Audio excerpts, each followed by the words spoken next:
Hello, my name is Cody Kirk, and I'm going to do a presentation today on the Tuskegee experiment.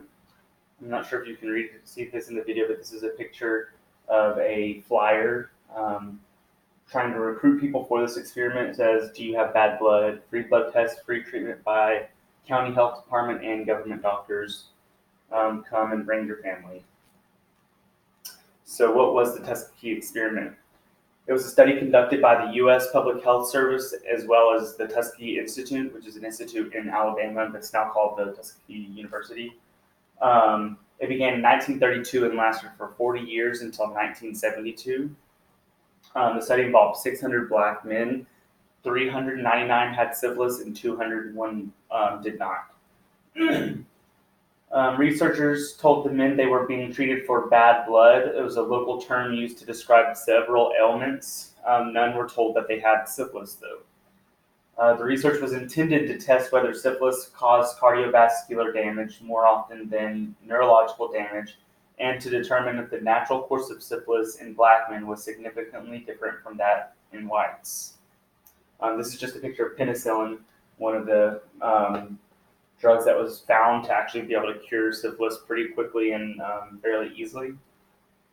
So in order to understand why the Tuskegee experiment was so bad, you kind of need to understand how bad syphilis is. So this is some pictures of the bacteria, some of the sores that you can get from like stage 1, I think. So syphilis is a bacterial infection, usually spread by sexual contact. The disease starts as a painless sore, typically on your genitals, rectum, or mouth. Syphilis spreads from person to person via skin or mucous membrane contact with these sores.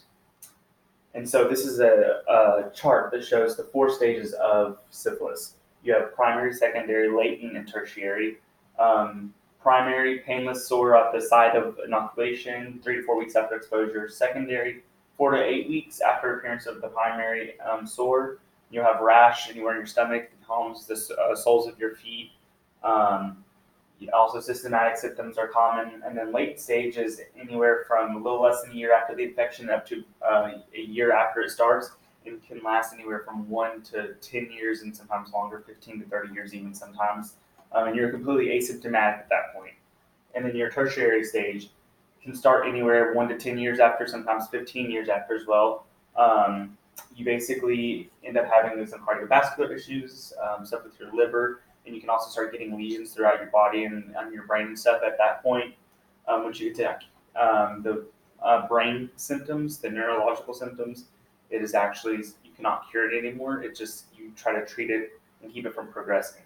And then it ends up leading to death, as well as organ failure and things like that. And so this is a picture of one of the researchers and some of the men that were in the experiment getting blood tests done.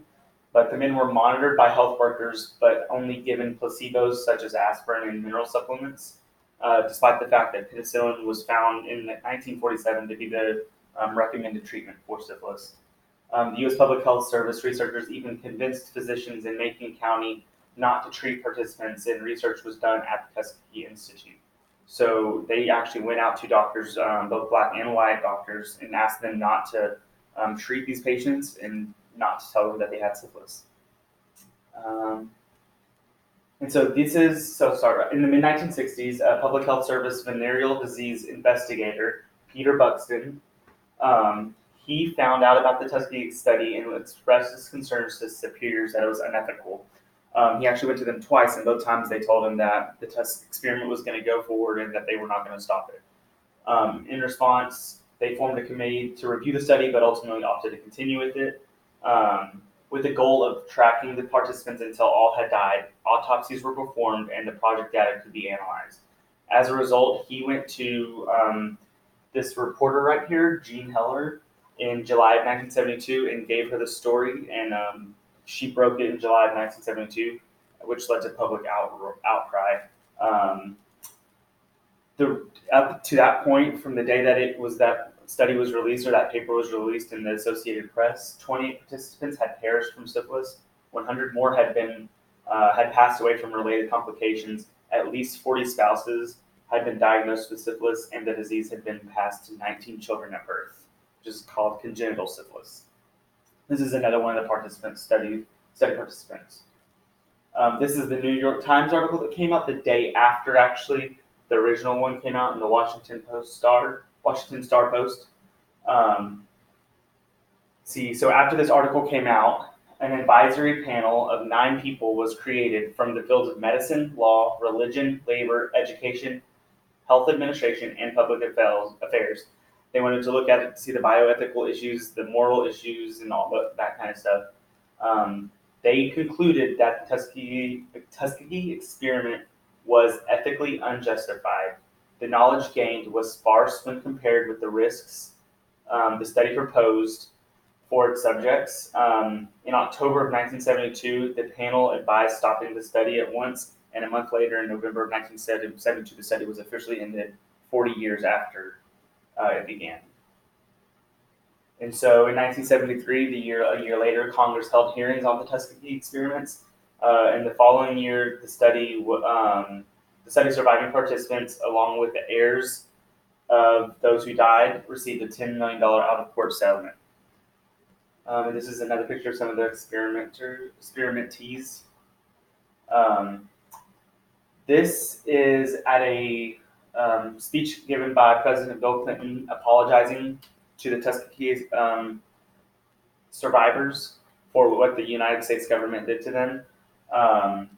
It says, as a result of the Tuskegee experiment, many African Americans developed a lingering, deep mistrust of public health officials.